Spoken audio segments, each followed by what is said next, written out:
Bueno, lo que vamos a tratar es una breve introducción a la hipertensión arterial, que tiene que ver más que todo con la epidemiología, ¿no? De las enfermedades cardiovasculares y específicamente de la hipertensión. Después, describir la etiopatogenia, la fisiopatología, y bueno, los puntos que son los más claves, ¿no? Es determinar el diagnóstico y factores de riesgo cardiovascular de hipertensión arterial y describir el tratamiento. Entonces, con respecto a la epidemiología, veo que mm, pueden participar, levantar su mano, ¿no? A ver que pueden, cómo lo pueden resumir ya para este punto de la epidemiología.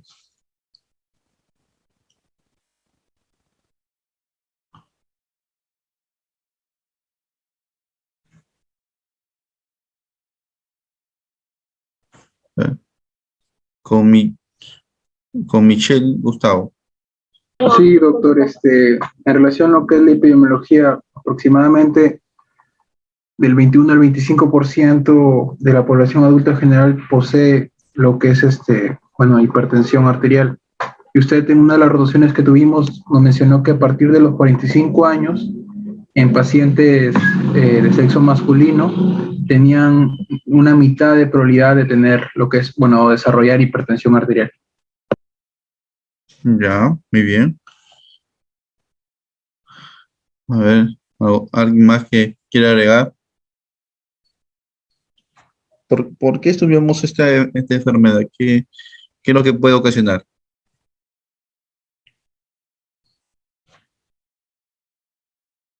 A ver, Michelle. Bueno, alteraciones a nivel de retina, alteraciones a nivel de riñón, alteraciones a nivel de lo que es las arterias.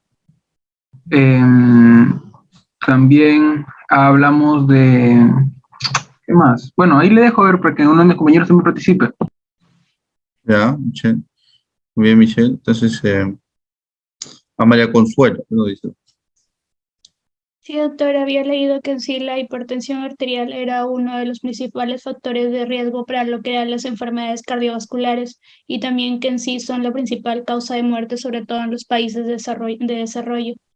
Y decía que a pesar de que la elevación de la presión sistólica es un predictor más potente que la diastólica, ambas muestran una relación continua con el riesgo de enfermedades cardiovasculares, como enfermedades también coronarias, la insuficiencia cardíaca, una insuficiencia renal y también una enfermedad arterial periférica. Muy bien. Sí, pues son enfermedades, pues sí, las más graves, ¿no? Muy bien, entonces ya vamos ingresando. Muy buenos sus aportes, ¿no? Entonces, según la guía europea, ¿no? Nosotros una presión elevada de más de 140 la sistólica y o presión arterial diastólica más de 90, ¿no? Ahora, se va a asociar, ¿no? Con cambios tanto funcionales como estructurales, ¿no? De los órganos dianas, ¿no? Y también se va a agregar también alteraciones metabólicas, ¿no? Por ejemplo, que tienen que ver con el ácido úrico, por ejemplo, ¿no? ¿No? Y esto va a aumentar el riesgo cardiovascular, ¿no? De las enfermedades más graves que sus compañeras, ¿no? La enfermedad cerebrovascular, el infarto de miocardio, ¿no? La falla cardíaca, ¿no? La enfermedad renal crónica, que son los eventos cardiovasculares que se trata de evitar, ¿no? Tratando esta enfermedad, ¿no? Bueno, aquí muestran la mortalidad prematura, ¿no? O sea que son pacientes que económicamente pueden aportar, ¿no? A la sociedad y a su familia, pero mueren antes, ¿no? Entonces, ¿cuáles son las causas más frecuentes, ¿no? En esta mortalidad prematura? Se ve, por ejemplo, enfermedades cardiovasculares y el cáncer, ¿no? Son las más frecuentes, tanto en hombres como en mujeres, ¿no? Aquí en el país, ¿no? También se hizo un estudio, ¿no? Aquí peruano, ¿no? Para ver la prevalencia, ¿no? De presión alta, ¿no? Entonces, eran pacientes aquí mayores de 18 años, todos mayores de 18 años, los que tenían. Entonces, aquí encontraron que, mira, hipertensión grado 1, 20,7 y 6,6, ¿no? Pues sería prácticamente 27%, ¿no? Aproximadamente, ¿no? En estudio Tornasol 2. Entonces, ahora con las guías americanas se podría decir que los pacientes prehipertensos, ¿no? Pueden inclusive considerarse como hipertensos en la guía europea. Entonces, mira, ¿cuántos serían? Más de 50%, ¿no? Ahora, este es mayor de 18 años, o sea, y conforme, por ejemplo, como le mencioné también a su compañero, ¿no? Si más de 40 años ya eh, aumenta más el riesgo, ¿no? Si tiene 60 años, aumenta mucho más el riesgo, o sea, la prevalencia va a ir aumentando. O sea, de aquí que tenemos 27 va a ir aumentando la prevalencia, conforme comencemos a una edad mayor, ¿no? Entonces, bueno, este de aquí nomás trata de ver la diferencia con las diversas regiones del Perú, ¿no? Entonces se ve que en la costa es donde más se padece esta enfermedad, ¿no? Bueno, mira, si sacamos un cálculo así, a grandes rasgos, ¿no? En el Perú hay 3.3 millones de adultos mayores de 18 años. Si la prevalencia en los diversos estudios, ¿no? Podemos sacar un promedio, 20%, ¿no? Es alrededor de 700.000 pacientes de hipertensión va presentando el país, ¿no? Entonces, ahora, pero si lo llevamos por el grupo etario, en mayores de 65 años, la prevalencia es casi 50%. ¿Ya? Entonces, estas enfermedades, como dije, influyen directo o indirectamente sobre enfermedades cardiovasculares, ¿no? Ahora, esto de aquí es, ya, correr. Ahora yendo, es como que miramos todas las etiologías posibles que podían causar mortalidad prematura y ahora ver específicamente cuáles son las enfermedades cardiovasculares más frecuentes de todas, ¿no? Entonces, tenemos, por ejemplo, entonces, cardiovasculares implican no solo patologías relacionadas a la cardiología, ¿no? También a patologías relacionadas a neurología, por ejemplo, ¿no? Entonces, aquí tenemos, por ejemplo, la etiología más frecuente, ¿no? Tenemos en la cabeza se puede decir la enfermedad isquémica del corazón,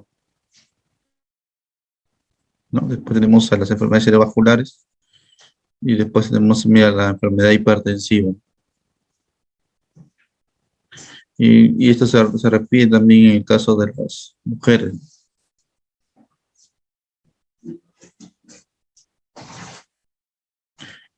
Aquí nomás la única diferencia es que en el caso de las mujeres se puede decir al inicio tienen un factor protector, ¿no?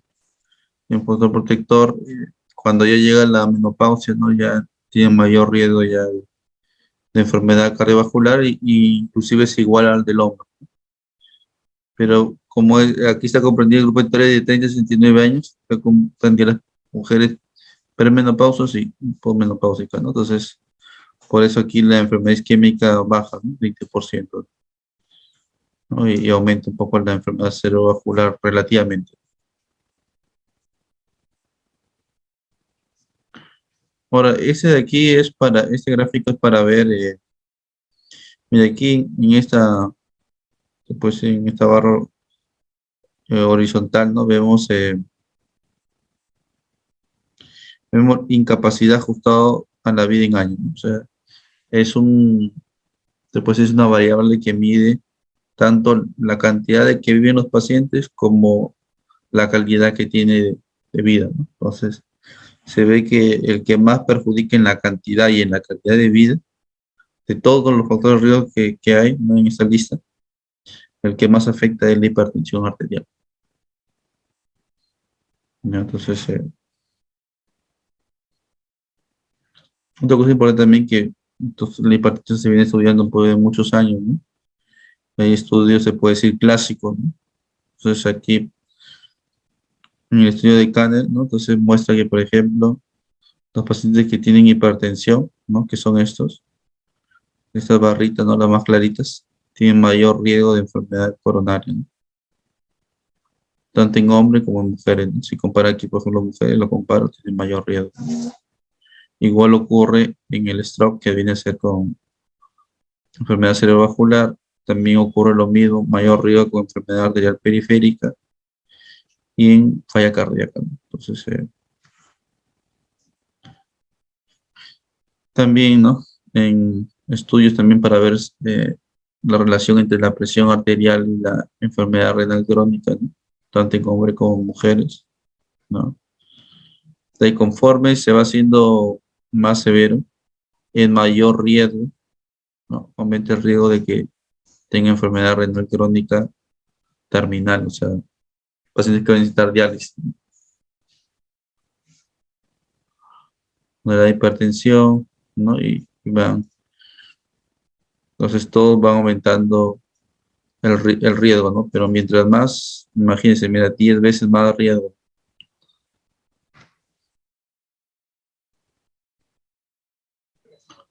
Ahora, este gráfico de aquí es lo que se llama la curva J, ¿no? Curva J significa que aquí conforme la presión, por ejemplo, sistólica, va aumentando, va aumentando el riesgo de mortalidad, ¿no? Pero hay un punto que, por ejemplo, cuando también baja ya mucho la presión, ¿no? Eh, Más bien va a aumentar el riesgo, ¿ya? O sea, por eso dice que es una J, ¿no? Sí, más o menos para, lo voy dibujando, me parece que se puede entender. Bueno, no sé si me sale, pero es así, ¿no? Entonces, en este punto ya cuando ya baja mucho la presión sistólica, va a aumentar el riesgo. Igual aquí, conforme va subiendo, va a aumentar. Entonces, es como decir que hay que bajar la presión, pero también hay un límite, ¿ya? Y ese límite puede ocasionar que más bien aumente. Entonces, en este estudio se pudo ver, ¿no? Pero tampoco no es que sea pues 100% confirmado, ¿no? O que todos los estudios han mostrado eso.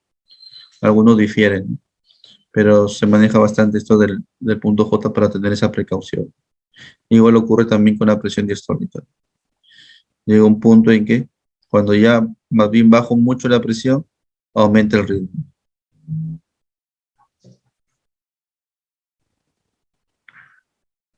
Después hay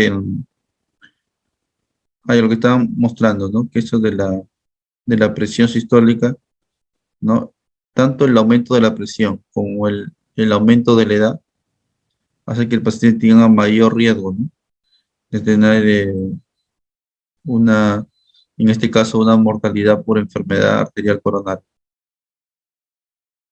Igual ocurre también por la mortalidad por accidentes cerebrovasculares. O sea, estas son variables, se puede decir, muy importantes, ¿no? Clínicamente, ¿no? Mortalidad, me está indicando que es una enfermedad seria, ¿no? Que tiene un efecto objetivo, ¿no? Más que objetivo, es un efecto objetivable que se puede ver, medir, ¿no? Igual ocurre también tanto para enfermedad coronaria como para enfermedad cerebrovascular. Ahora, ¿cuál es la paradoja de esta enfermedad? Vamos a poner acá. Mire, hay una triple paradoja, porque se dice es de fácil diagnóstico, ¿no? O sea, yo utilizo un esfigmomanómetro de primera presión y supera más de 140, más de 90, y ya lo diagnostiqué, ¿no? Si es tan fácil el diagnóstico, ¿no? Digo, ¿por qué tengo en los estudios, ¿no? Por ejemplo, el estudio Tornasol, se vio que había el 65% no sabía que tenía hipertensión, ¿no? O sea, así en que intervinieron en el estudio, 65% no sabían que eran hipertensos. ¿Qué pasó? El sistema nunca los chequeó su presión. Después viene otra paradoja, ¿no? Vamos a ver, ¿no? Que hay tratamientos farmacológicos conocidos, que los médicos conocen, que inclusive los pacientes también conocen, pero a pesar de eso hay alto porcentaje de pacientes sin tratamiento, ¿no? Entonces, ¿cuál es la razón, ¿no? Entonces, esa es también son preguntas de investigación, ¿no? Que se pueden hacer, ¿no? La comunidad médica, ¿no? ¿Por qué vino tanta, eh, se puede decir, tantos medicamentos, ¿no? Tenemos los YECAS, los ARA2, los beta-bloqueantes, tenemos los diuréticos, eh, los tiacídicos, ¿no? Tenemos los calcios antagonistas hidropiridínicos, no dihidropiridínicos, una lista larga, pero pacientes sin tratamiento, 80%, prácticamente todos. Y esto es que, o sea, aquí partimos del hecho de que, pongamos, ¿no? Habían 100 pacientes, 35 sí sabían que eran hipertensos, ¿no? Entonces el 65 no sabían que eran hipertensos y por tanto, de hecho, esos pacientes no recibían ningún antihipertensivo. Entonces, ahora nos quedamos con los 35, ¿no? De esos 35, el 80% no recibe tratamiento. Ahora se va reduciendo prácticamente. Pongamos de esos 35, se puede decir 10, pongamos, ¿no? Ya ustedes sacaron los cálculos, pero pongamos, ¿no? De esos 35, 10 toman tratamiento, ¿no? Ahora, la otra paradoja es que hay medicamentos que tienen un alto efecto, ¿no? O sea, son, pues, potentes antihipertensivos.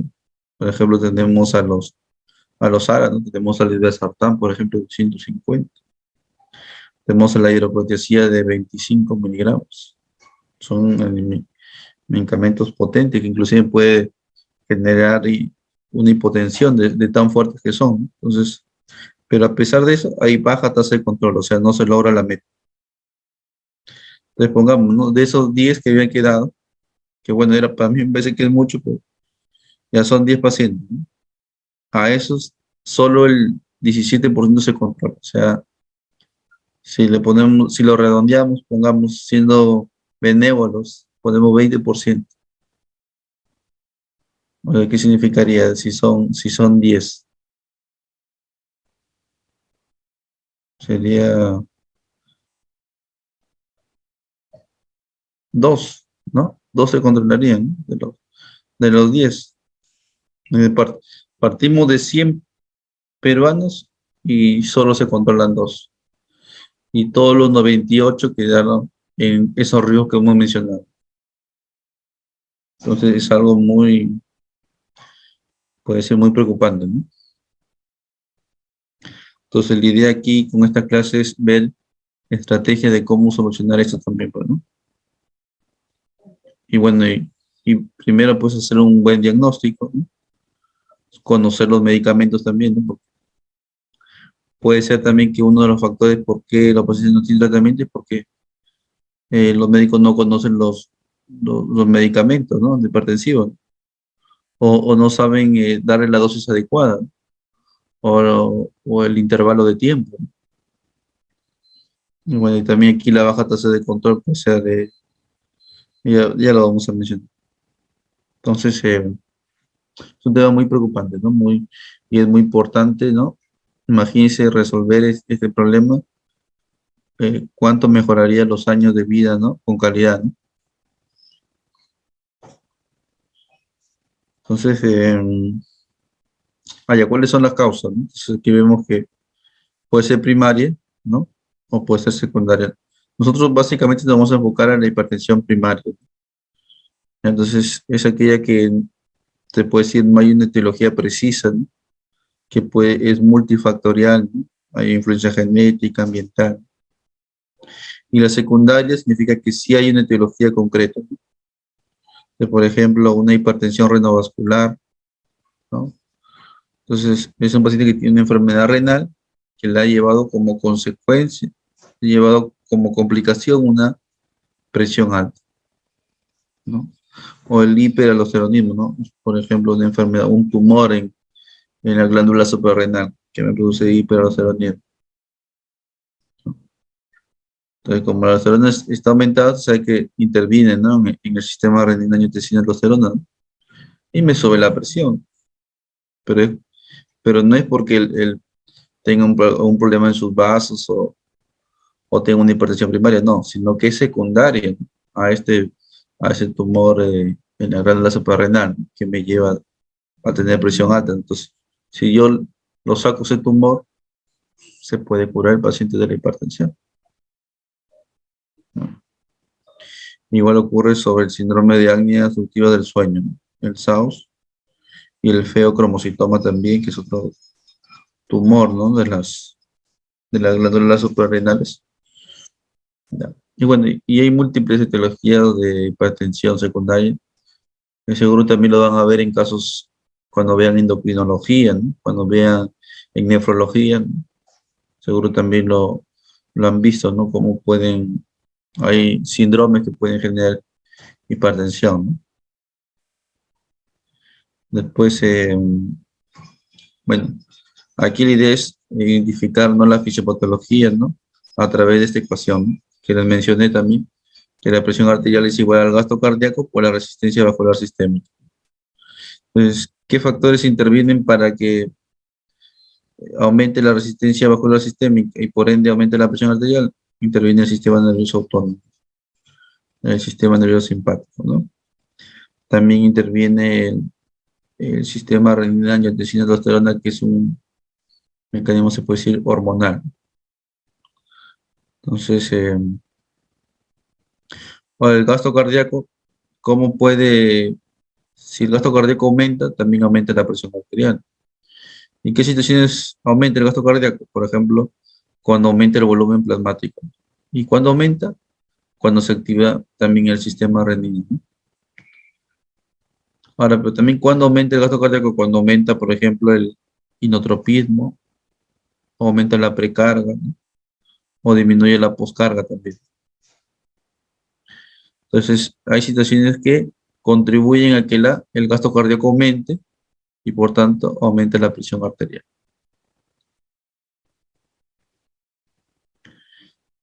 Y bueno, también se ha visto una relación entre el sistema nervioso, ¿no?, que influye sobre el sistema nervioso simpático para generar la resistencia vascular sistémica, ¿no? Y aquí, por ejemplo, hay medicamentos que actúan, ¿no?, por ejemplo, en la comunicación entre el sistema nervioso autónomo y central, ¿no? Por ejemplo, tenemos aquí la metildopa,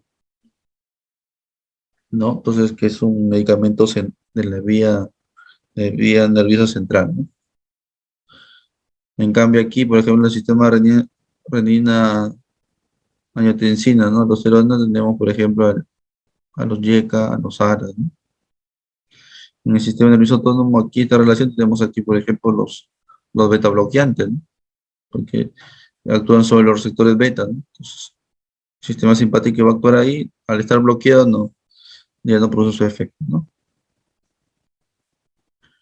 Inclusive acá también los beta bloqueantes también actúan, ¿no? O, por ejemplo, disminuyendo el inotropismo, ¿no? El inotropismo tiene que ver más que todo con la contractibilidad, ¿no?, del músculo cardíaco, ¿no? O el aumento del volumen, por ejemplo, ¿no? Si para que no aumente, ¿qué puedo hacer? Utilizo diuréticos, ¿no? Diuréticos diacídicos o diuréticos de ASA, por ejemplo. Muy bien. Aquí, por ejemplo, en inotropismo, por ejemplo, podemos encontrar y también a los calcios antagonistas, ¿no? Entonces, por eso es importante aprender la fisiopatología, uno, para saber eh, qué síntomas puede tener el paciente y qué complicaciones, y el otro también sirve para el tratamiento, ¿no?, para ver cuáles son las rutas, las vías que yo puedo bloquear y se puede decir controlar ese efecto, ¿no? Entonces aquí, ¿no?, toda esta vía que ustedes la han visto en fisiología, ¿no?, cómo actúa el sistema renina, angiotensina, aldosterona, ¿no? Bueno, otra cosa más también es que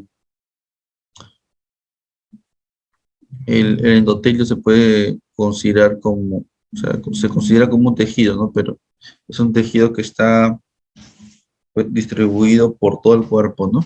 Entonces, es fundamental ese tejido porque permite pues que la circulación sea la adecuada, ¿no? Y también permite que no se coagule tampoco la sangre, ¿no? También permite, por ejemplo, la entrada de leucocitos, ¿no?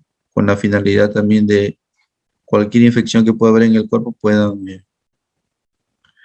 pueda también actuar, ¿no? Estos elementos celulares, ¿no? Entonces, pero ¿qué pasa cuando empieza a fallar, ¿no? Este endotelio, ya sea por la edad, porque tiene múltiples factores de riesgo que están dañando ese tejido, ¿no? Entonces va a llegar a un estado de disfunción, ¿no? Como lo vimos también en la crisis hipertensiva, ¿no? Empieza a tener disfunción y disminuye el óxido nítrico, ¿no? Y viene ahí pues la vasoconstricción, la formación de trombos, ¿no? También la proliferación de célula liso de monocitos que también promueve la aterosclerosis, ¿no? Bueno, la aterosclerosis es un proceso en que se va acumulando los monocitos, las células espumosas, la placa aterosclerótica, ¿no? Y eso también va produciendo, aparte de hipertensión, lleva también a la cardiopatía isquémica, ¿no? O sea, como la hipertensión daña el endotelio te lleva a la aterosclerosis y después te lleva a la cardiopatía isquémica o a la insuficiencia arterial periférica, ¿no? Que también viene a ser lo mismo, sino que en vez de darse en arteria del corazón, se da en arteria de los miembros inferiores, de los brazos. Entonces, esto nos permite comprender cómo la hipertensión, ¿no? Al dañar el endotelio, ¿no? Me lleva uno a la aterosclerosis, ¿no? Y esta aterosclerosis hace que disminuya el flujo sanguíneo, ¿no? A los diversos órganos y hay disminución del aporte. Y por otra parte, esta hipertensión, ¿no? Hace que, en el caso del corazón, ¿no? La hipertensión actúa como un aumento de la poscarga. Entonces, esto no ayuda ¿cómo se llama? Al aumentar la poscarga, ¿no? No ayuda a la adecuada eyección de sangre, ¿no? Por el ventrículo izquierdo. Entonces, para compensar ¿no? Este problema, el corazón empieza a hipertrofiarse, ¿no? Con la finalidad se puede decir, de tener más fuerza para poder expulsar la sangre. Entonces, pero esta hipertrofia, se puede decir, va a demandar mayor consumo de oxígeno. Y a su vez, ¿no? Lo que va a ocasionar es que esta hipertrofia, ¿no? Que tiene el miocardio, eh, genera también cambios en los vasos sanguíneos que los irrigan. Por ejemplo, tienen poca tolerancia a, a vasodilatarse, por ejemplo, ya no son los vasos como una persona normal que ante diversas situaciones se vasodilata, ¿no? Por ejemplo, si la presión está baja, entonces ¿no? Se va para compensar o sea, pongamos que hay el flujo sanguíneo, ¿no? Que pasa por la coronaria, ¿no? Se puede decir, está alta la presión. Entonces, el músculo va a producir vasoconstricción con la finalidad de que no lesione, ¿no? El miocardio. Pero lo contrario, ¿no? Cuando baja la presión, ¿no? Se va a vasodilatar para mejorar la irrigación. Entonces, estos mecanismos naturales ya lo va perdiendo. O sea, no solo se modifica el músculo, sino también la respuesta del vaso sanguíneo que le irriga. Entonces, esto a lo largo va a traer un desbalance del aumento de la demanda de oxígeno y la disminución. ¿Y esto qué lleva? El isquemia acá. Ahora, lo trato este punto porque también estamos hablando de la cardiopatía hipertensiva. Inclusive le hemos visto también un caso, sino que esto no se va formando agudamente, ¿no? Sino que se forma con el tiempo de manera crónica. Entonces, el paciente pues comienza con la hipertensión, después con la hipertrofia. Entonces, esto conlleva que ya vea una reducción de la reserva coronaria, lo que le estaba diciendo. O sea, ya las arterias ya empiezan a tener lesiones, alteraciones en su mecanismo de adaptación. Entonces esto lleva posteriormente a la cardiopatía isquémica. Después tenemos también la hipertrofia puede llevar después a la falla diastólica, ¿no?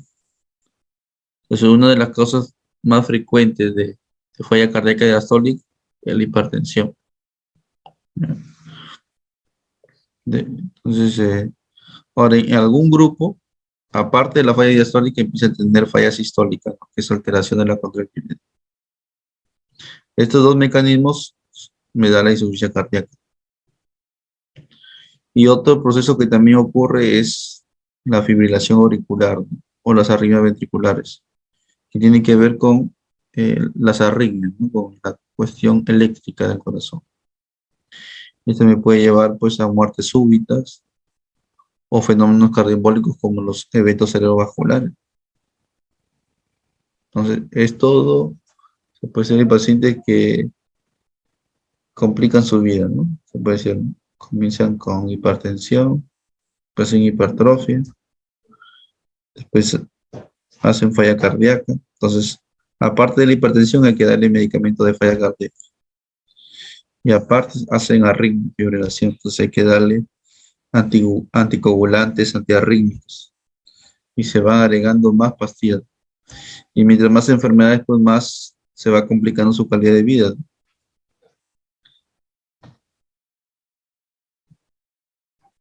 Diagnóstico inicial.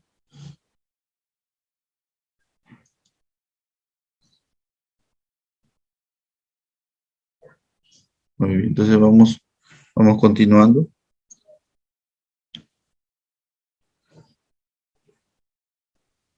Entonces, yo he realizado este esquema con la finalidad de que para hacer el diagnóstico es un proceso, ¿no? Hay que hacerlo en orden.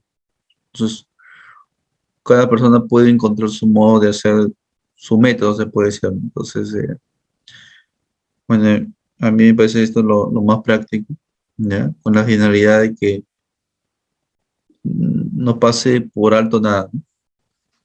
Y también la idea no es que cada paciente, esto es como decir una fábrica, ¿no? Llega un producto, una materia prima, se va procesando y se va obteniendo un resultado. Entonces hay un orden, ¿no?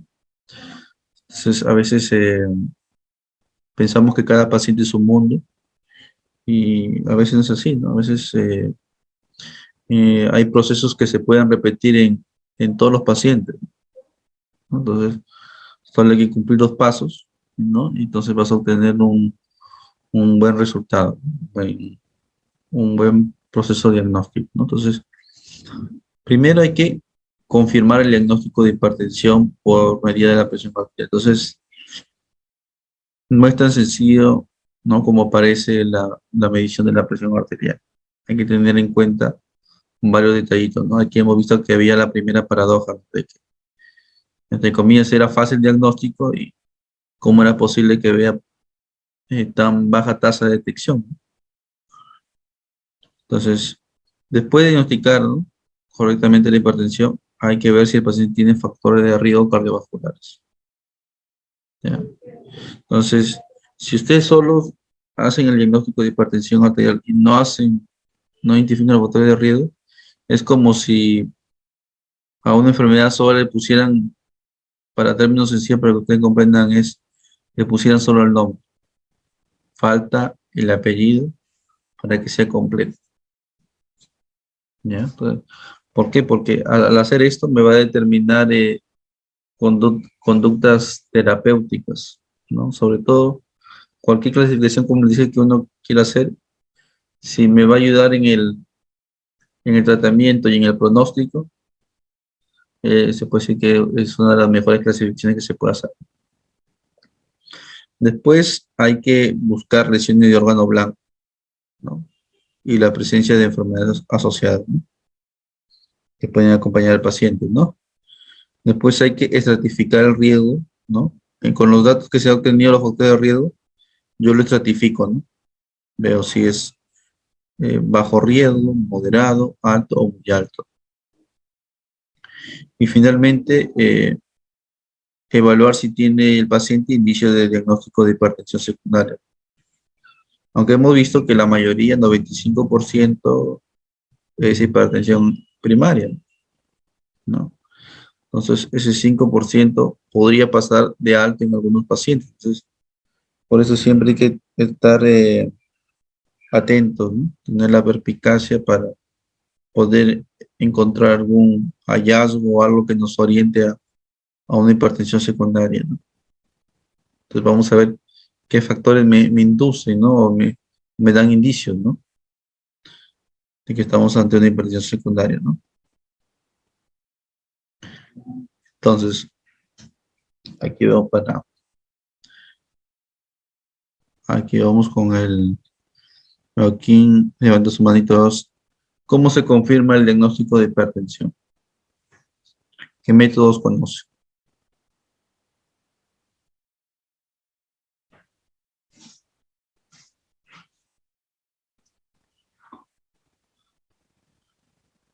A ver, Michelle. Doctor, tal vez podría ser el mapeo. Ya. Ya. ¿Qué otro método más conoces?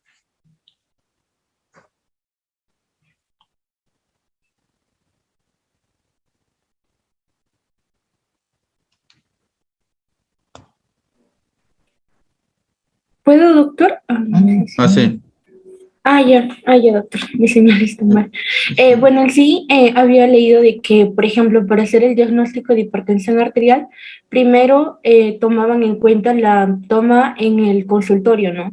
En este caso, mencionaban que era 2 sesiones a 3 sesiones de la medición de la presión arterial y mencionaban de que es positivo el diagnóstico cuando la presión arterial es elevada en las 2 sesiones y una es, por ejemplo, bastaba con 2 sesiones para confirmar el diagnóstico de hipertensión arterial, pero mencionaban de que aquí hay que tener en cuenta varios factores, ¿no?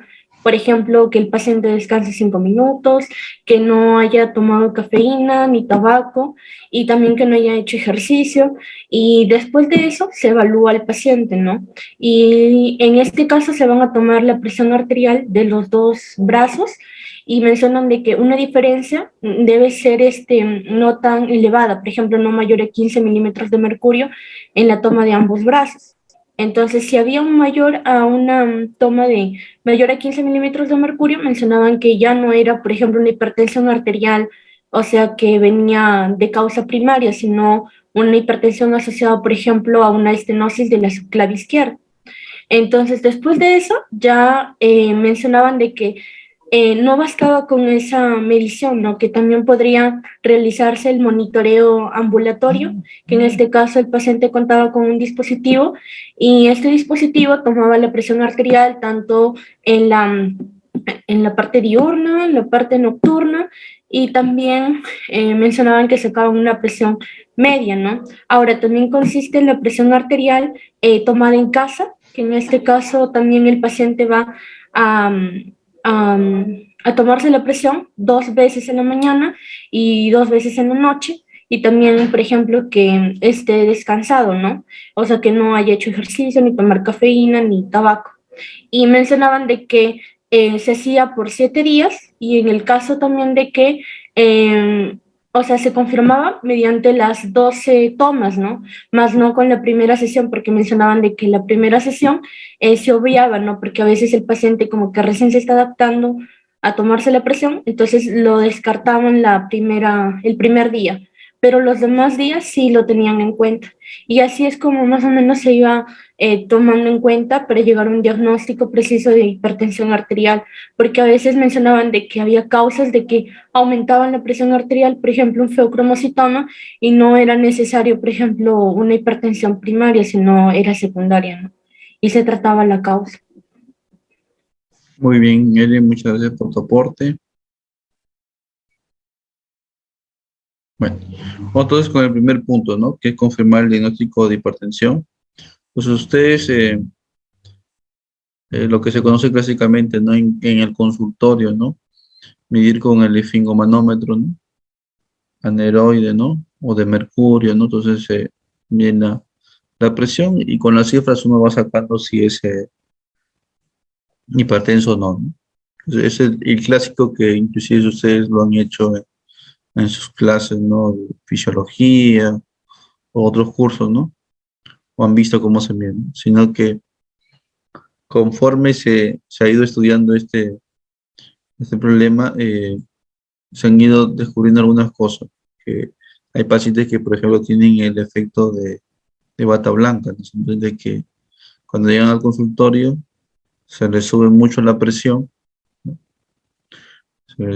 Se sube mucho la presión, pero cuando están en su casa la presión está normal. Entonces, si uno toma como cierto ese valor que está en consultorio, le puede administrar muchas medicinas, ¿no? Que podrían más bien perjudicarlo.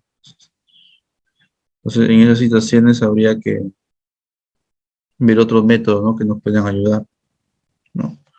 O el caso contrario, ¿no? Que pacientes que en consulta llegan a la consulta y dicen que están con la presión muy alta en su caso, pero cuando tú le mides, le encuentras la presión normal o controlada, ¿no? Entonces, ¿qué no vas a decir que el paciente te está mintiendo, ¿no? Entonces, hay situación de hipertensión enmascarada también. Entonces, para eso utilizan otros métodos, ¿no? O cuando, por ejemplo, la presión está muy limítrofe, ¿no? Muy limítrofe, está 135, ¿no? Está pues 85 por ahí, entonces está como que limítrofe, ¿no? Entonces, como que podría ser, pero no llega a cumplir el criterio. Entonces, ante esas situaciones, ¿no? Se puede también recomendar otros métodos. O, por ejemplo, pacientes que, que tienen hipertensión resistente, ¿no? O sea, reciben una medicina, dos, tres medicinas y no se controlan. Entonces, habría que ver si en esos pacientes que entre comillas se llamaba hipertensión resistente, ¿no? Está incluida ahí alguna hipertensión de bata blanca, que podría explicar, ¿no? Entonces, eh, pero o sea, lo más, lo estándar es realizar con el esfingomanometro, ¿no? Y ya, bueno, si presenta alguna particularidad del paciente, se pediría otros estudios, ¿no? Otros exámenes. Entonces, ahora, ¿cómo se forma ese proceso que les dije? Bueno, en lo clásico que nosotros conocemos, ¿no? Pues siempre cuando nosotros hacemos la anamnesis, hay que preguntar los factores de riesgo cardiovasculares, ¿no? Y cuando hacemos el examen físico, hay que evaluar la presión arterial como mínimo. Y bueno, y en el examen físico también se puede ver pues, lesiones de órgano blanco, ¿no? O se puede ver también alguna otra enfermedad secundaria, ¿no? Después, los exámenes también de laboratorio ayudan, ¿no? Que a veces los pacientes son asintomáticos, ¿no? No hay clínica, pero ya laboratorialmente se puede evidenciar algún tipo de daño, al menos leve, pero ya se puede evidenciar, ¿no? Como les dije, el paciente puede tener microalbuminuria, por ejemplo, ¿no? O otras alteraciones, ¿no? Entonces, es lo que básicamente hacemos en los casos clínicos, ¿no? O sea, que no hay nada nuevo, entonces hay que confirmar, ¿no? El diagnóstico, ¿no? Con la medición de la presión arterial, que lo hacemos por examen físico. Hay que identificar los factores de riesgo, ¿no? Hay que identificar también si hay lesión de órgano blanco. Y bueno, también hay que estratificar el riesgo y hay que descartar hipertensión secundaria, ¿no?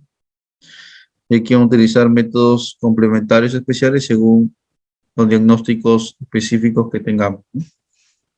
Con la finalidad de saber, pues, qué tratamiento dar y el pronóstico del paciente. Entonces, como mencionaron, para confirmar el diagnóstico, puede realizar en el consultorio y fuera del consultorio. Entonces, lo que es fuera del consultorio puede ser, por ejemplo, en la casa, puede ser en una farmacia, o también hay otros métodos que es el método MAPA, ¿no? Que es, me decía, mapeo, ¿no? Que es el monitoreo ambulatorio de la presión arterial. Después tenemos el AMPA, que es la automedida de la presión arterial. Significa que Esto de aquí, el mapa es evaluado por un profesional de la salud. En cambio, el AMPA lo puede hacer un profesional de salud como lo puede hacer la persona o un familiar. Una automedida, ¿no? Obviamente que es mejor hacer un mapa que un AMPA, ¿no? Para esto de la medición de la presión arterial, ya, bueno, ya lo han estudiado en sus diversos cursos, ¿no? Entonces, como dice, tiene que tener, no es la primera medición, ¿no? Tiene que tener como mínimo 2 mediciones de la presión arterial. Si las dos están elevadas, ya puedo decir que es un paciente hipertenso, ¿no? Lo que sí, si yo encuentro diferencias de presión entre ambos brazos, ¿no? Si encuentro más de 15, ¿no? A mí me sugiere una enfermedad ateromatosa y un mayor riesgo cardiovascular. O sea, aparte que es hipertenso, me agrega un mayor riesgo de que vea una diferencia de presión entre ambos brazos. Ahora, siempre entre un brazo y el otro puede haber diferencias. Hay que elegir el brazo que tenga la presión más alta y a partir de ahí hacer siempre en ese brazo.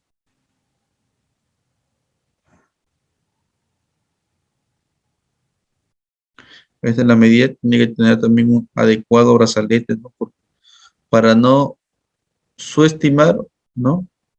O superestimar, o sea, ninguno de los dos efectos, ¿no? Hay que medir, o sea, realizar la medición justa, ¿no? Entonces parece que hay que identificamos al paciente, ¿no? Sabemos que es un adulto pequeño, utilizamos el brazalete, ¿no? De 22 a 26 centímetros. Si es el adulto promedio, de 27 a 34, ¿no? Y también cuando, por ejemplo, a veces se mide la presión en el muslo, por ejemplo. Aquellos pacientes, pongamos que tienen vías, ¿no? Parece que están hospitalizados a veces, tienen vías en los brazos, en los antebrazos, entonces a veces no se puede medir la presión, pues se puede utilizar el muslo, ¿no?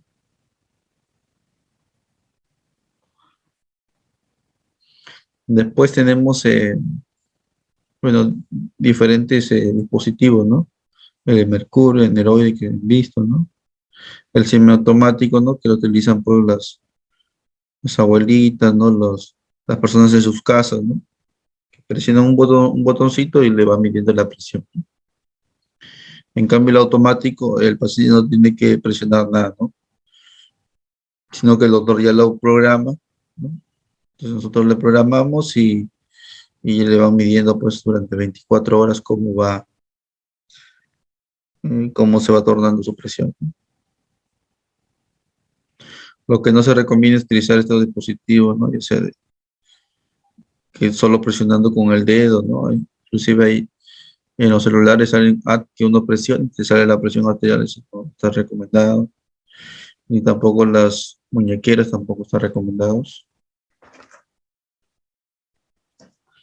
Y bueno, hay también los semiautomáticos, ¿no? Que también hay que ver, ¿no? Porque hay unos que no están adecuadamente estandarizados. Entonces, bueno, hay páginas en internet que sirven para ver los dispositivos, las marcas, cuáles están validadas, ¿no? Y ver cuáles se puede decir las que son recomendadas por las sociedades internacionales, ¿no? Porque a veces, como dice, por tener un producto se puede decir llamativo o cómodo, se pueda comprar un dispositivo que no es útil, ¿no? Un momentito, ya voy a encargar mi lag que se está bajando la batería.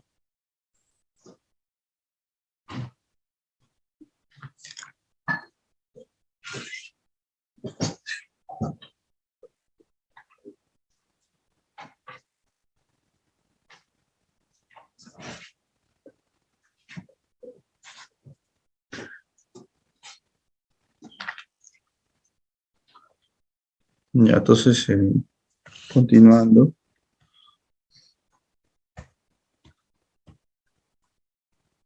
Bueno, los valores de la presión que también ustedes deben, bueno, memorizárselo, ¿no? Sirven para, saben que ya presión de mayor o igual a 140 y o mayor, la diastólica mayor o igual a 90 ya es hipertensión para la sociedad europea, ¿no? hay que identificar, ¿no? El grado, ¿no? 1, 2, ¿no? O sea, más de 160 el grado 2, ¿no? Y más de 180, como se vieron, ¿no? Más de 100 el grado 3. Y en la diastólica, ¿no? Ven que más de 100 el grado 2 y más de 110 el grado 3. Y acuérdense, este ion, o sea, basta que uno de los dos esté elevado en ese rango y se considera el grado. En cambio, en la presión óptima, mira, ustedes ven que aquí dice I, ¿no? O sea, para que la presión sea óptima, tiene que tener los dos, ¿no? Que sea menos de 120 y menos de 80.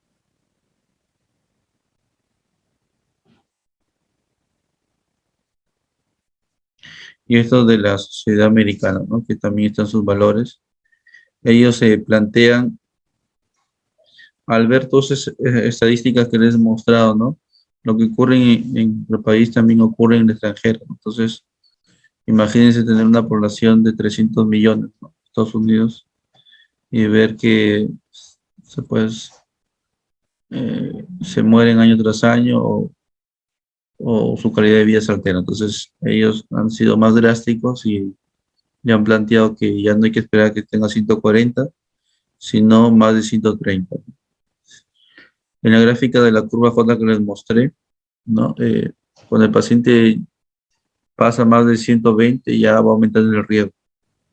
130 es mayor riesgo, 140 es mucho más el riesgo. Entonces dice, ¿por qué esperar 140? Tener el doble de riesgo si con 130 ya también tengo riesgo. Entonces, ya ha sido la lógica que han tenido ellos, ¿no? Entonces, por eso ellos consideran ya hipertensión más de 130, ¿no? IO más de 80, ¿no? La diastólica. Y un término que se diferencia, ¿no? Que han puesto PA elevada. Cuando está entre 120 y 129, ¿no? Y menos de 80, ¿no? La diastólica. Y bueno, esto es lo que le estaba refiriendo, ¿no? Sobre la hipertensión de bata blanca, el que está hipertenso en el consultorio, pero no es hipertenso en su casa, ¿no? O la enmascarada, que es en consultorio no sale hipertenso, pero se refiere que es hipertenso en su casa, ¿no? Y bueno, para eso utiliza estos dispositivos, ¿no? Que pueden ayudar aparte del esfingomanómetro, que es el mapa, ¿no? Entonces, esto se mide porque, bueno, la presión también varía durante el día, ¿no? Se puede decir que lo usual es que la presión durante la noche empiece a bajar.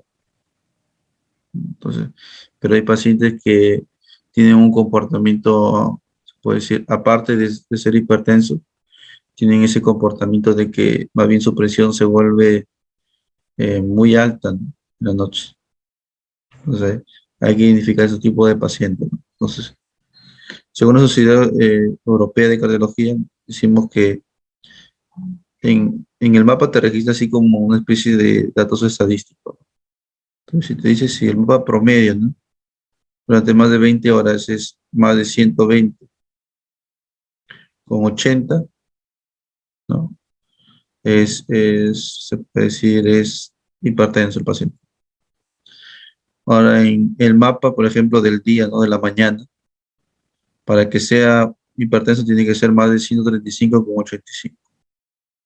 Y el de noche, como le dije, como es un poquito más bajo, ¿no? Es el usual, que sea más de 120 con 70. Y estos son los valores de la sociedad americana, ¿no? Entonces, pero este es como una referencia porque, como hemos dicho, estamos enfocando en la sociedad europea. Utilidad, ya le hemos mencionado la utilidad del mapa, ¿no? También sirve para cuantificar los efectos del tratamiento como un monitoreo, ¿no? Ya, pero como les digo, no es un examen de rutina, no todos los pacientes, sino un grupo muy selecto, como les había mencionado. O cuando yo tenga sospecha de una hipertensión nocturna, ¿no? Por daño renal, o apnea del sueño, o una hipotensión autonómica. Ahora pues tenemos el AMPA, ¿no? Que mencionó su compañera también, que es una medición que se hace en la casa, ¿no? Que puede ser por el paciente o por familiares, ¿no? Obviamente que tienen mayor riesgo de sesgo, ¿no? De errores, ¿no? Porque lo hacen de persona que no es entrenada, pues.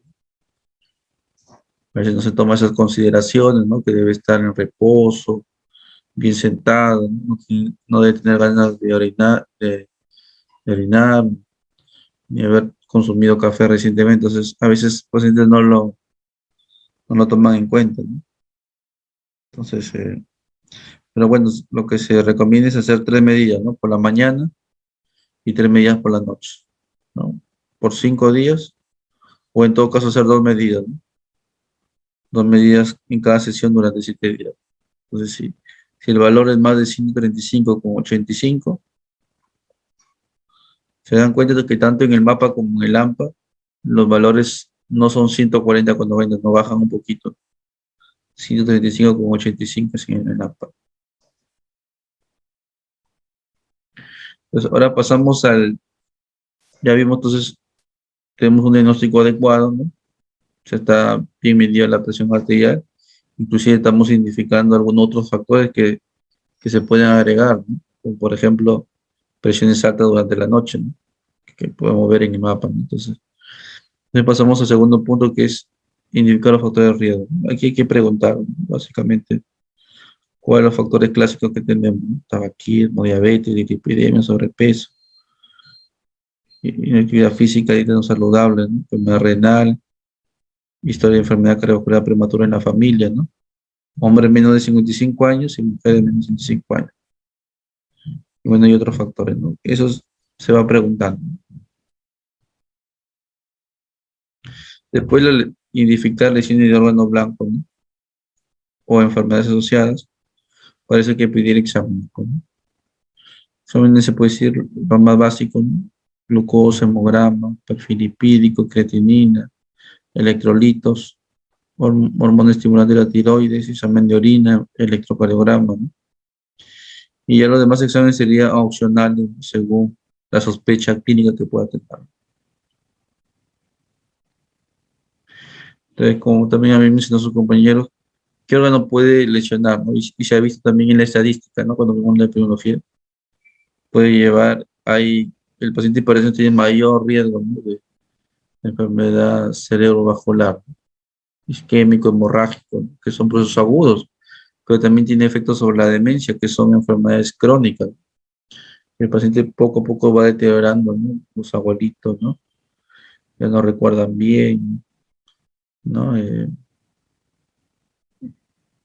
Para más confuso de lo habitual, sus funciones cognitivas se van deteriorando, ¿no? Entonces,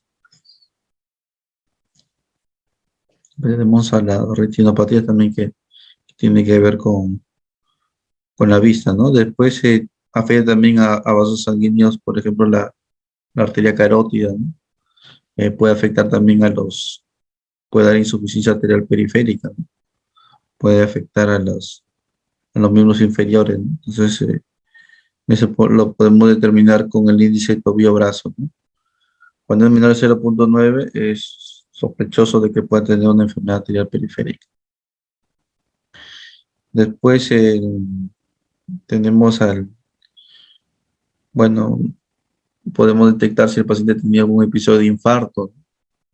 O tiene algún deterioro de la función de su corazón, ¿no? Eso lo podemos evidenciar o por el electrocardiograma o por el ecocardiograma. Ahora, el ecocardiograma tiene la ventaja de que tiene mayor sensibilidad para detectar a estas cardiopatías, ¿no? El EKG a veces el paciente puede estar hipertrófico y no evidenciarse, ¿no? En el EKG, ¿no? Porque su sensibilidad es muy baja, ¿no?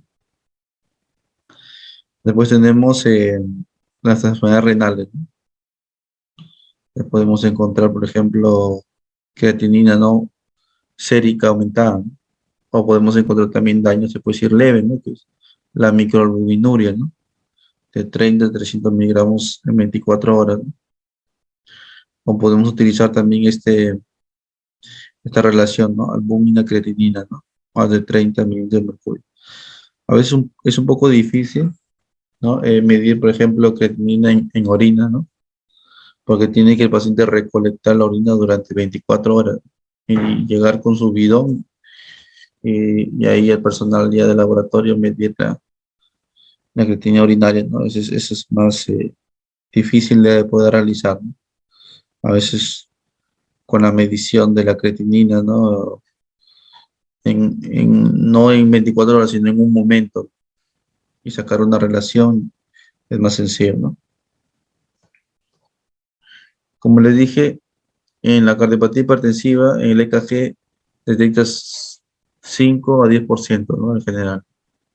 En cambio, en la ecocardiografía, ¿no? Detecta en 30% de los adultos hipertensos no seleccionados y hasta el 90% en pacientes con hipertensión grave no controlada. O sea, entonces es un examen con mucha mayor sensibilidad. Bueno, entonces ya al paciente pues ya les hemos hecho toda la evaluación de presión completa. Ahora sí vamos a utilizar algunos scores, ¿no? Entonces, bueno, todos los scores se puede decir tienen sus limitaciones, pues no hay un score de decir perfecto, ¿no? Entonces, un investigador, ¿no? Reúne unas ciertas variables, ¿no? Y trata de ver si esas variables pronostican, ¿no? ¿Qué le va a pasar al paciente, ¿no? Cuánta probabilidad tiene de morirse aquí a 1 año o 5 años al tener esas variables. Entonces, así es como se van creando los scores, ¿no? Por ejemplo, en neumonía van a encontrar el CUR 65, ¿no? Después, en el, en el infarto, por ejemplo, van a encontrar el score de Killy-Kimball, el score de Grace. Entonces, todas las enfermedades se le realiza esta certificación con la finalidad de no solo saber qué tiene la enfermedad, ¿no? Sino saber eh, qué tan grave es esa enfermedad, si es leve, si es moderada o es severa, ¿no? Y como por ejemplo la neumonía, quiero saber si es leve, moderada o severa también. Entonces, aquí hago yo la estratificación. Entonces, ahí, la Sociedad Americana, ¿no? Tiene su calculadora, ¿no? Y utiliza ahí las variables, ¿no? Como está el valor de la presión, la edad, el sexo, ¿no? El colesterol y otras variables. Y con eso yo determino yo el riesgo, ¿no? Ahora, bueno, es más sencillo. Hay calculadoras online y va poniendo los valores, ¿no? Y te va arrojando un porcentaje, ¿no? Inclusive te indica qué medicamentos debes dar, ¿no? O qué otros medicamentos debes acompañar, si debes acompañar con algún, por ejemplo, tratamiento antilipídico, ¿no? Entonces, o, por ejemplo, si debes acompañar con aspirina, o sea, es una calculadora muy, muy buena, ¿no? Después también tenemos la guía europea, ¿no? La guía figura, ¿no? Ellos tienen su propio score, ¿no? Inclusive se llama así, ¿no? Score, también igualito, ¿no? Entonces, ellos pueden determinar si tienen bajo riesgo, moderado, alto o muy alto. Entonces, los que son muy altos son aquellos que ya tienen una enfermedad clínica ya evidenciada. Ya son pacientes hipertensos que llegan a tu consulta, pero ya les dio un infarto. La enfermedad clínica establecida, ¿no? O le dio un evento cerebral isquémico, ¿no? Ya le dio, pues ya está determinado, ¿no? O aquellos que tengan una enfermedad cardiovascular documentada en pruebas de imagen, por ejemplo, estenosis en la arteria carotidia, ¿no? Por ejemplo, diabetes también. O sea, diabetes eh, si un paciente tiene hipertensión y tiene diabetes, tiene un riesgo muy alto, ¿no? Pero esta diabetes, si está acompañado de daño miocárdico, todavía mucho el riesgo, ¿no? O sea, se considera, mira aquí, diabetes con daño orgánico es riesgo muy alto. Las demás diabéticos es riesgo alto, o sea, depende de que es diabético o es alto o muy alto, ¿no? Entonces, Después también aquellos pacientes que tienen enfermedad renal grave o aquellos que tengan el score de riesgo a los 10 años más del 10%. Entonces, este score, ¿cómo se determina? Hay igualito también una calculadora, ¿no?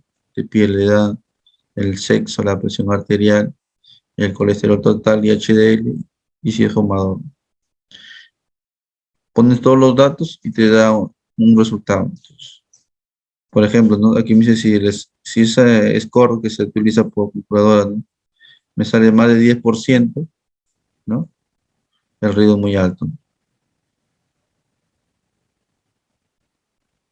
¿Ya? ¿Y cuál sería el paciente de bajo riesgo? ¿No? Pues, también, pues sí, lo más frecuente, ¿no? Son pacientes que no tienen ninguno de estos eventos, ¿no? No han tenido ninguna enfermedad cardiovascular, ¿no?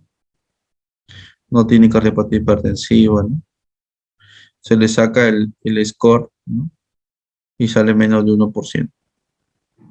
Esa sería una hipertensión de bajo riesgo.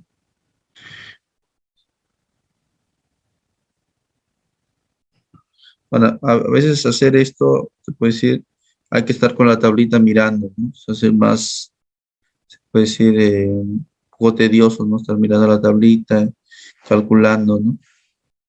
Entonces, aquí han hecho una forma, se puede decir, un poco más sencilla, ¿no? De poder determinar cuál es el riesgo del paciente. Entonces, han utilizado esta tablita, entonces, lo que han hecho es, mira, ponemos los valores de la presión arterial.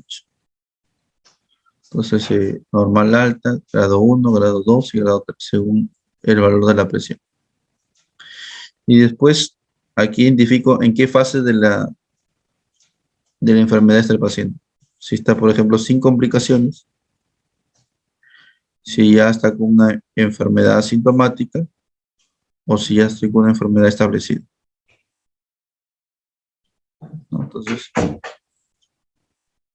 si estoy sin complicaciones, no sé, pues no tiene, no tiene evidencia de un daño de órganos, ¿no? Por ejemplo, por los exámenes de laboratorio o por las imágenes, ¿no? No se evidenció ningún daño.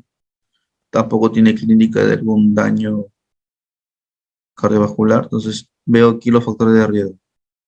Sin factores de riesgo, 1 o 2 factores de riesgo o 3 factores de riesgo. Entonces, lo que hago yo es cruzar. Pongamos un ejemplo. Paciente varón, hipertenso, diabético, fumador, ¿no? Fumador, ponemos que tiene un trabajo muy estresante. Entonces, ya, bueno, ya tiene más de 3 factores de riesgo, ¿no? Ya, 3 factores de riesgo. Y ahí también en el caso me ponen que el paciente tiene una presión de 160. Entonces yo digo, la presión sistólica, ¿no? Entonces digo, el grado 2. Entonces, ¿qué hago? Cruzo nomás, ¿no? Es como que trazo una línea, ¿no?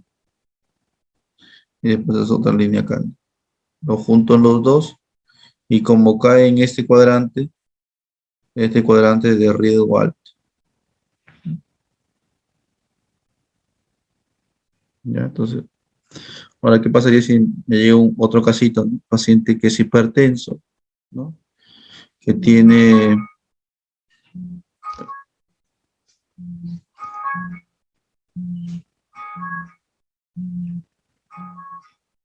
Pero un ratito, un minutito para...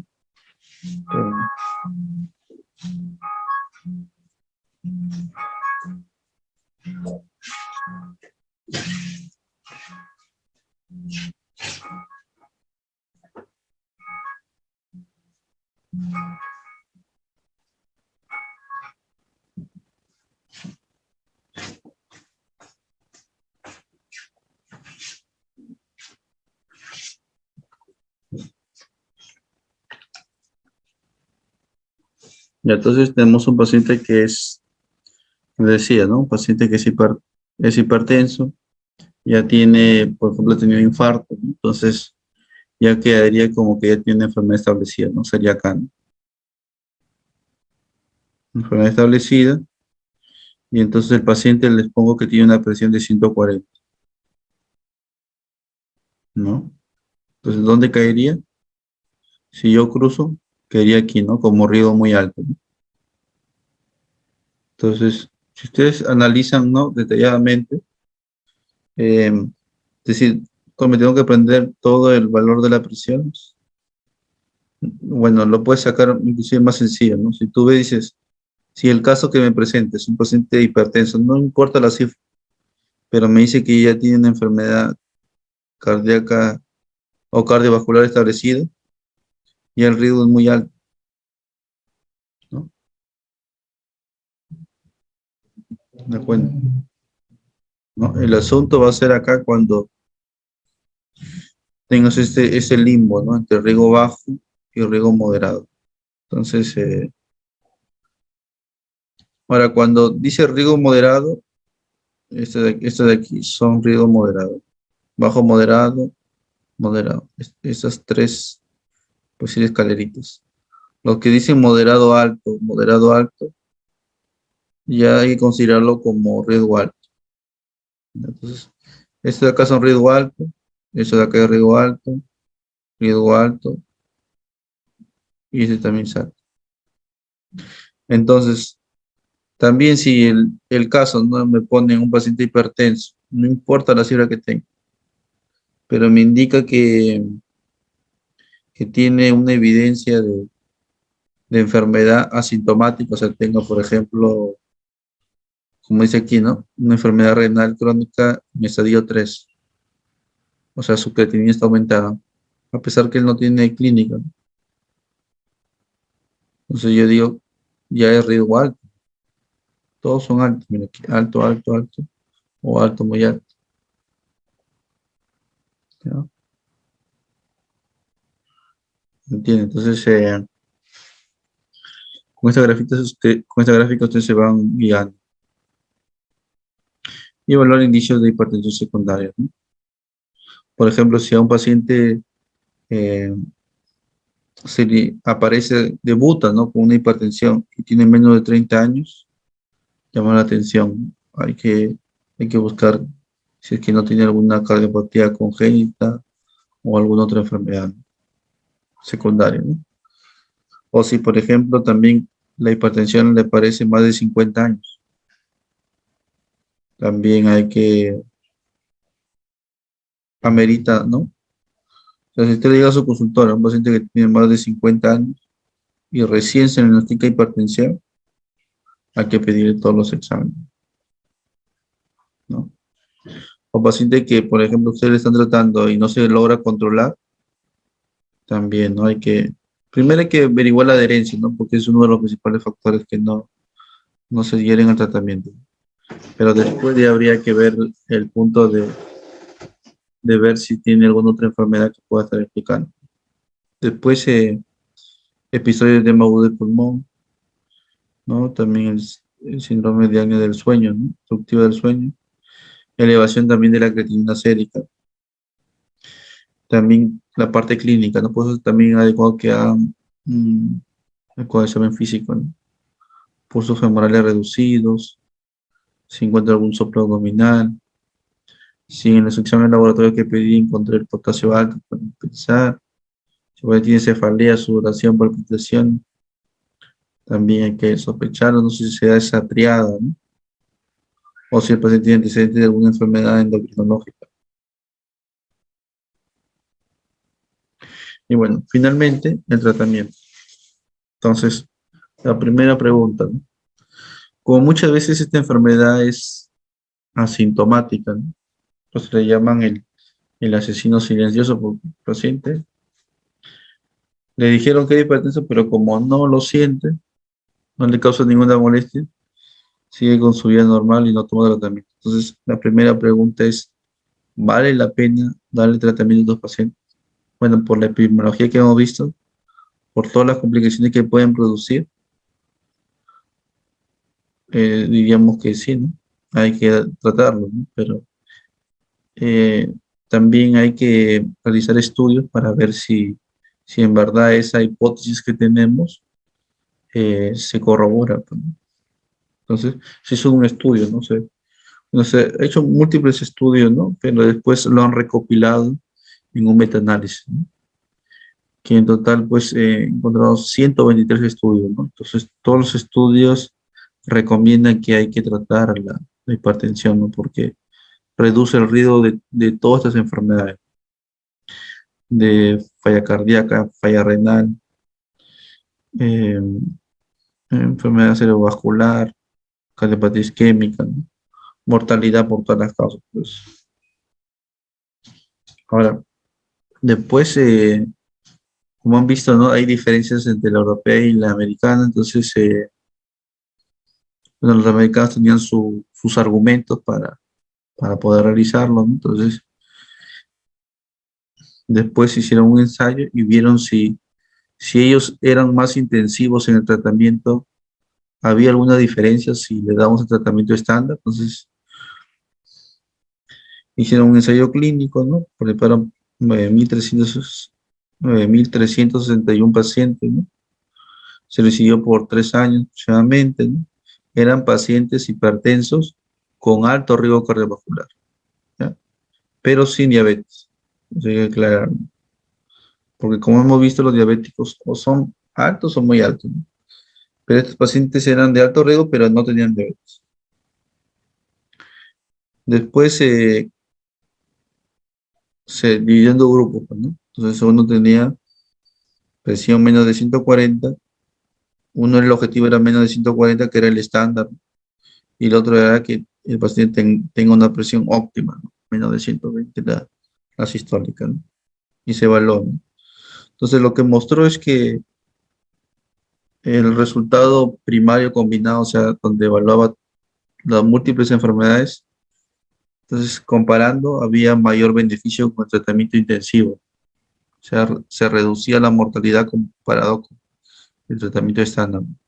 La mortalidad también mejoró, ¿no? O sea, la mortalidad es una variable bien fuerte en medicina. Entonces, si vemos que un medicamento reduce la mortalidad, ¿no? Entonces eso dio a pie a que, ¿no?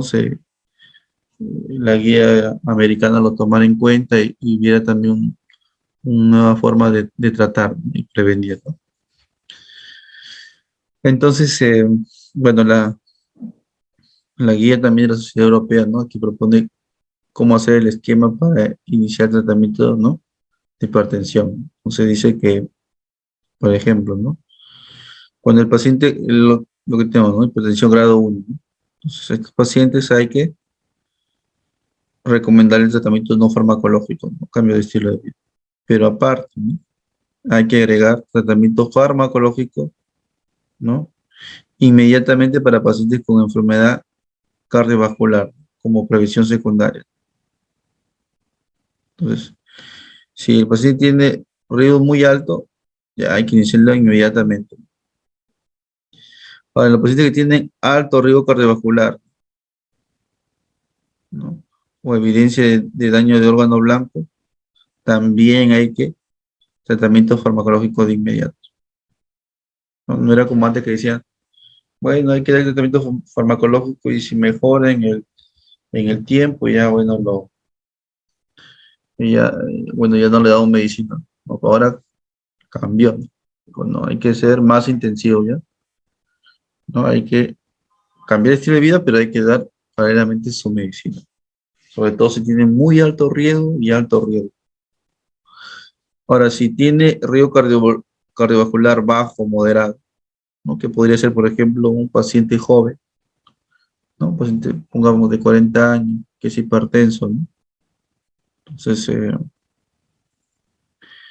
en estos casos, ¿no? Si tiene riesgo cardiovascular bajo, no sé, no tiene otras comorbilidades o daño de órgano blanco, aquí, ¿no? Dice que hay que dar tratamiento farmacológico si es que no mejora, ¿no? Con el cambio de estilo de vida, ¿ya? Por eso es bueno estratificar, ¿no? Porque cuando el paciente tiene bajo o moderado, se le puede dar la opción de cambio de estilo de vida y después dar el tratamiento farmacológico si es que no mejora, ¿no? Ahora, en el caso de la presión normal alta, tú puedes decir, este paciente, según la guía europea, no es hipertenso, ¿no? Porque tiene 130, ¿no? Menos de 140. Y la acá también tiene menos de 90 también. Entre 85 y 89 la diastólica. Entonces aquí te diría, ¿no? Entonces, aquí intervención de estilo de vida nada más, ¿no? No, pero también se le puede dar tratamiento farmacológico, pero en pacientes con muy alto riesgo, ¿no?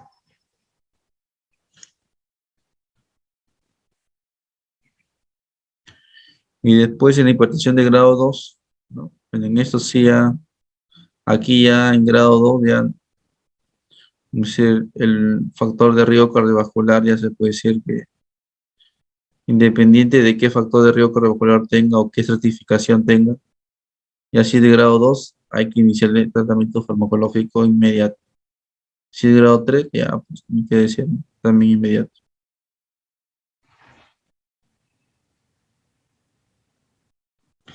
Es lo que hiciste en la guía brasileña, ¿no? Para tener como referencia nada más.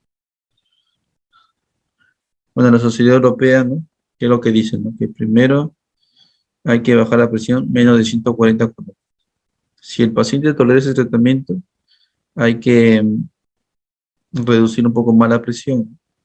El objetivo es llegar entre 120 y 129.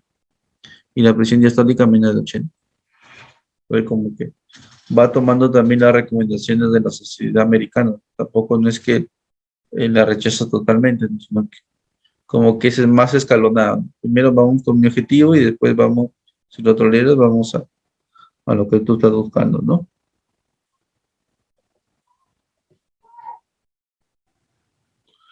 Y bueno, esas son las metas, ¿no? Que se trata de buscar, ¿no? Pero también va a depender en cierto modo de la edad. Por ejemplo, si los pacientes tienen ya 65 años a más, tampoco conviene bajarle mucho la presión.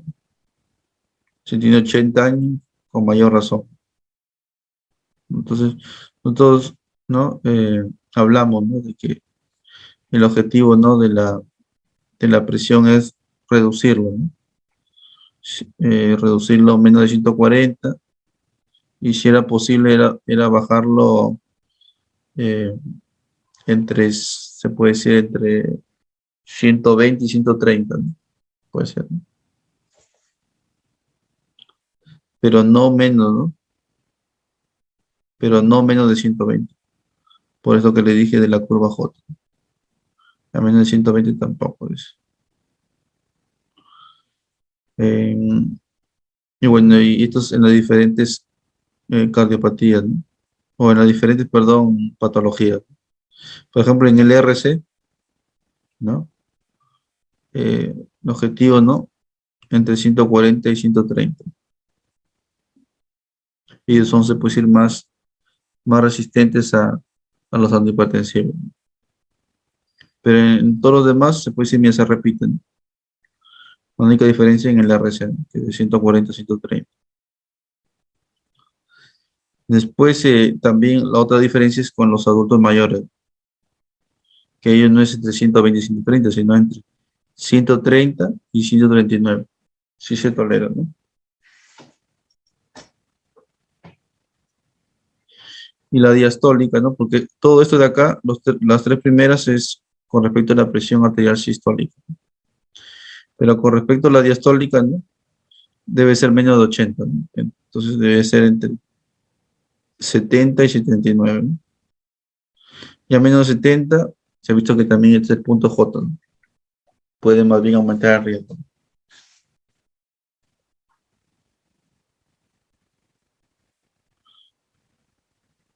Bueno, sobre el tratamiento no farmacológico, hay que reducción de peso, dieta, reducción del consumo de sal, actividad física, evitar el consumo de alcohol.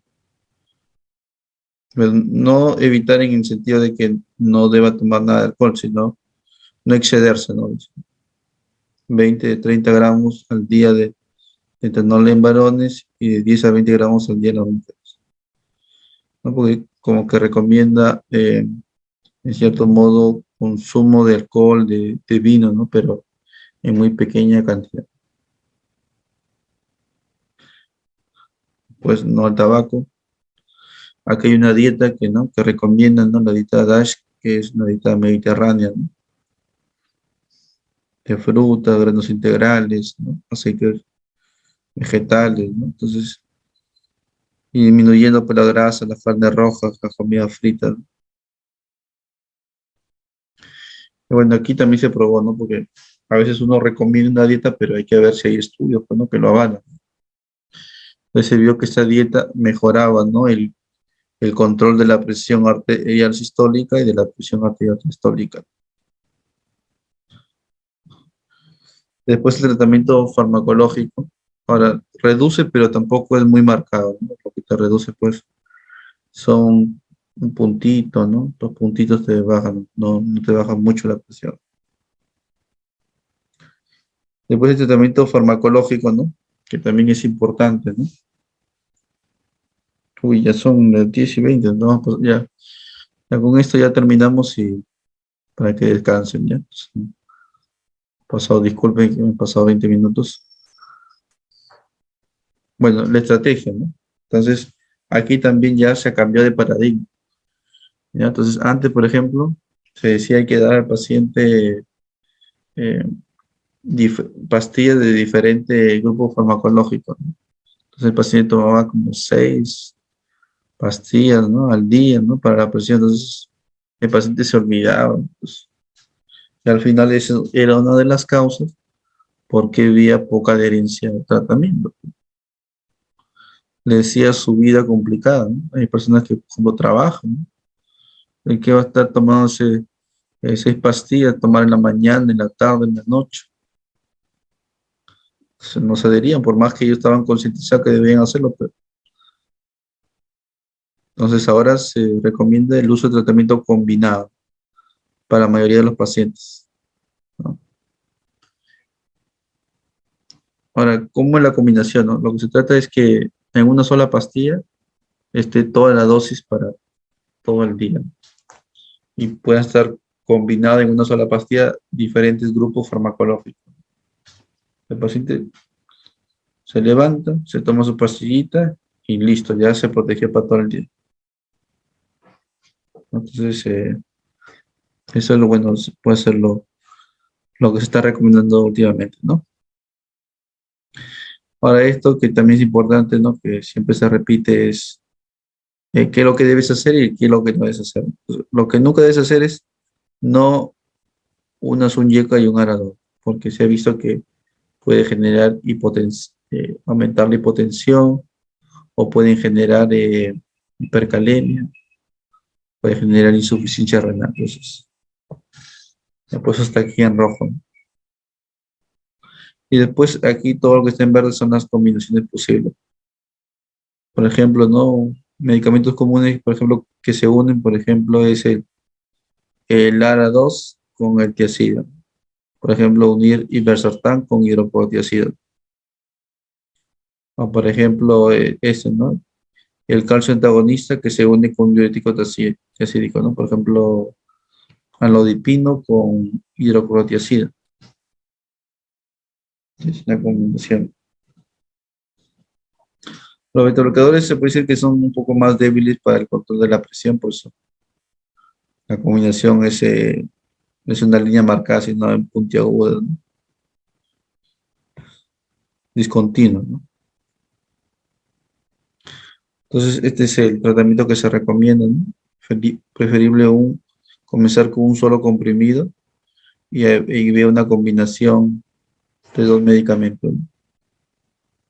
E ir progresando, ¿no? Si es que no controla, se puede ir agregando inclusive la espironolactona, ¿no? U otro diurético, o bloqueador alfa o bloqueador beta,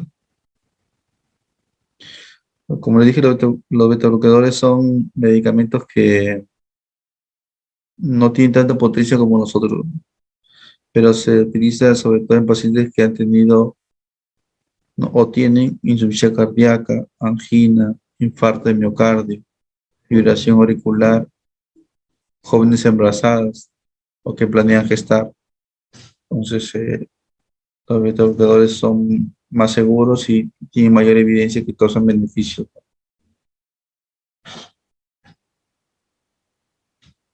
Bueno, en el caso de la cardiomiopatía hipertensiva, pacientes que ya, aparte de su hipertensión, ya hicieron daño miocárdico, ¿no? Entonces aquí, pues, ¿cuál es el objetivo de la presión? Dice que no debe ser menor de 120/70. ¿No? El objetivo debe ser entre 120 y 130. ¿Ya? Entonces, y bueno, ese sería de manera general, pero a veces, aparte de la hipertrofia, tiene, por ejemplo, falla cardíaca. Pues en esos casos, si tienen falla cardíaca, habría que priorizar también el uso de diurético, ¿no? Porque ayuda a eliminar exceso de líquido, ¿no? Y también hay que priorizar los YECAs o los ARAs y los beta bloqueadores, ¿no? Para lograr una presión, como te dije, menos de 130 milímetros de mercurio. Y los pacientes que tienen una cosa es falla cardíaca con fracción de eyección preservada, que es la falla diastólica, y otra es con falla cardíaca con fracción de eyección reducida. Aquí hay que tener precaución. Entonces, igual se puede dar YECA, ARAS, diuréticos, ¿no? Beta bloqueadores, ¿no? Lo que sí no, lo que hay que evitar estos son los calcios antagonistas no hidropiridínicos. ¿Por qué? Porque deprimen la función cardíaca, lo empeora al paciente, ¿ya? Listo. Entonces los diuréticos que utilizamos es la hidrocortisona, ¿no? Hay que tener consideración porque puede reducir los valores de sodio, ¿no? Entonces baja el nivel de sodio, te hace perder también potasio, ¿ya? Más bien te sube los niveles de ácido úrico. Por eso hay que tener precaución en los pacientes con gota, ¿no? Inclusive dice que aumenta también la glucosa, ¿no? Entonces hay que tener cuidado en los pacientes que son diabéticos. Los diuréticos de asa mayormente se utilizan, son muy potentes, ¿no? Entonces son muy potentes en la parte de eliminar líquido, pero en la cuestión de la presión no logran bajar mucho la presión. Digamos. Puede decir que son más débiles que las tiocidas, ¿ya? Entonces, sino que lo utilizan cuando el paciente tiene, por ejemplo, ya falla renal, tasa de filtración menos de 30. O sea, si el paciente tiene una tasa menos de 30, no puedo utilizar las tiacidas, porque no le va a causar efecto. En ese caso tengo que utilizar diuréticos de asa, ¿ya? Pero ¿cuál es el problema? Que como el paciente orina más, va a perder más, con mayor potencia el potasio. Se pierde más potasio, más calcio, más magnesio. Entonces aquí hay que tener más cuidado, ¿no? Este diurético a veces causa más efectos adversos que las tiacidas. Los ahorradores de potasio, tenemos la espironolactona, ¿no? Lo hemos visto que utilizan sobre todo para los pacientes que tienen falla cardíaca eh, con FEBI deprimida, ¿no? O pacientes que tienen hipertensión resistente, ¿no? O está asociado a hiperaldosteronismo primario, lo que es una hipertensión secundaria, ¿no? En estos casos ayuda a mejorar la presión, pero tiene efectos adversos, ¿no? Ginecomastia, hiperpotasemia. Son retenedores, ahorradores de potasio, entonces puede aumentar el potasio. Pero ¿cómo se puede contrarrestar? Uniendo un diurético tiacídico como la hidrocortisona con un ahorrador de potasio. Entonces, uno te hace perder el potasio y lo te hace ahorrar, entonces ahí suma y resta te compensan. Los IEGAS, que son los más clásicos, ya hemos visto su mecanismo de acción, ¿no? El más conocido es el captopril, enalapril, ¿no? No se combina con los ARAs, ¿no? Y los inhibidores directos de renina, porque pueden producir hiperpotasemia. Tampoco, ¿no? Están contraindicados en mujeres embarazadas, ¿ya? Y en pacientes con estenosis arterial renal bilateral. porque también puede producir estenosis en el feto, malformaciones. Entonces, usualmente no vemos paciente que llega en urgencia hipertensiva, no le damos captopril, ¿no? Vía oral para calmar la presión, pero en una gestante no harías eso, no se podría dar captopril. Lo que sí se podría dar es el nifedipino. El ARA2, igualito que los YECA, no combinarse entre ellos, ¿no? Tiene riesgo también de hipercalemia, contraindicado también en mujeres embarazadas, ¿no? Ahora, tiene la ventaja el ARA2 con respecto al YECA es que causa menos tos. No sé, a veces pasa que con el YECA producen tos, le suspenden y le dan el ARA2 para evitar ese efecto. Y los calcios antagonistas, ¿no? Hemos visto que los dihidropiridínicos, ¿no? Como por ejemplo el nodipino, ¿no? El nifedipino, ¿no? De acción corta y de acción larga, ¿no? Tienen el inconveniente que pueden generar edemas, ¿no? Edemas de miembros inferiores, ¿no? Porque como vasodilatan las arterias, ¿no? También dilatan también a las venas, entonces esto genera que el líquido se extravase y vaya, se ve en los miembros inferiores, ¿no? Pero no en todos pasa, ¿no? Y los no dihidropiridínicos, como les digo, hay que tener cuidado porque tienen efectos inotrópicos negativos y cronotropos, o sea, te pueden bajar la frecuencia cardíaca y te pueden disminuir la contractibilidad cardíaca. Así que tener cuidado en esos pacientes. Los medicamentos son el verapamilo y el tiazol. Lo van a ver, por ejemplo, que el verapamilo lo utilizan, por ejemplo, para pacientes que tienen taquiarritmias. Su corazón está muy acelerado, le dan porque bajan la frecuencia. El tiazol lo utilizan también para pacientes que tienen enfermedad coronaria, porque como tienen efecto vasodilatador, ¿no? Ya que disminuye la concentración de calcio, entonces se vasodilata y mejora la irrigación en las arterias coronarias, ¿no? También lo utilizan para la angina de pecho, ¿no? Entonces, si por ejemplo un paciente es hipertenso y tiene angina de pecho crónica, un calcio antagonista, ¿no? Como el litiazeno, y ayuda bastante, ¿no? Los beta-bloqueadores no está recomendado de primera línea, a menos que tenga pues una insuficiencia cardíaca o cardiopatía isquémica. Ahí sí se recomienda de primera línea. Y hay que ver que hay dos tipos, ¿no? Los cardioselectivos y los no cardioselectivos.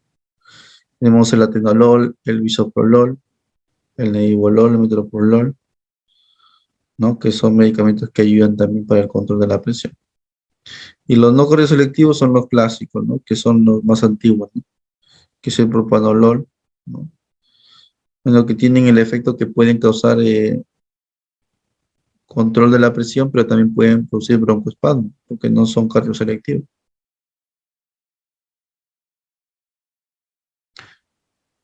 Y bueno, y siempre no hay que interrumpir bruscamente los beta bloqueadores. Si uno interrumpe, se expresan los receptores beta y pueden producir un rebote de la presión, ¿no? Y aumentar más. Efecto antianginoso también, ¿no? Permite pues que no haya vasoconstricción de los vasos sanguíneos, ¿no? También, ¿no? Tiene efecto antianginoso, ¿no? Bueno, finalmente hemos visto que la hipertensión arterial primaria es una enfermedad multifactorial. A diferencia de la secundaria, que hay una causa específica, y si se trata de esa causa, se puede inclusive hasta curar la hipertensión. Pero eso es lo más raro, no es lo frecuente. Ustedes van a ver la hipertensión arterial primaria. Después hay que, como les digo, hay que evaluar a los pacientes, ¿no? Sus factores de riesgo, sus complicaciones, sus lesiones de órgano blanco, ¿no? Que es importante. O sea, enfermedades agudas, cardiovasculares agudas y las crónicas también. Es lamentable que por la hipertensión los pacientes, los adultos mayores, nuestros padres, nuestros abuelos, deterioren sus funciones cognitivas. Eso altera su calidad de vida, ¿no? Como le dije, para un diagnóstico completo, hay que hacer una adecuada medición, determinar los factores de riesgo, descartar lesiones de órgano blanco, determinar el riesgo cardiovascular y evaluar indicios de hipertensión secundaria. Entonces, aquí el objetivo no solo es diagnosticar y dar un medicamento o un tratamiento no farmacológico. El objetivo es lograr la meta, ¿no? Reducir, ¿no?, los factores de riesgo, eh, lograr una presión, se puede decir, ¿no? La estándar que hemos visto que entre 120 y 130, ¿no?, la sistólica, ¿no? La diastólica entre 70 y 79, ¿no? Porque estamos buscando como meta en un paciente, se puede decir, en general, ¿no? Pero como hemos visto hay particularidades, si es adulto mayor, si tiene enfermedad renal crónica, pues es la meta en general, ¿no? Entonces, va a ser útil tanto el cambio de estilo como el tratamiento farmacológico. Ahora cada vez estamos viendo que el tratamiento se está volviendo intensivo, precoz, ¿no? Entonces, lo que va a ayudar en cierto modo a vencer esas paradojas, ¿no?, es también lo que se está proponiendo, ¿no? Combinación de fármacos, dosis única, terapia intensiva, ¿no? Trabajo en equipo entre el personal de enfermería, el médico, ¿no? La educación que se pueda brindar al médico, al paciente, ¿no? Esto va a permitir, ¿no?, diagnosticar la cantidad de pacientes que hay que son hipertensos, darles el tratamiento farmacológico a tiempo y que se adhieran al tratamiento y logren la meta, ¿no?, y se controlen.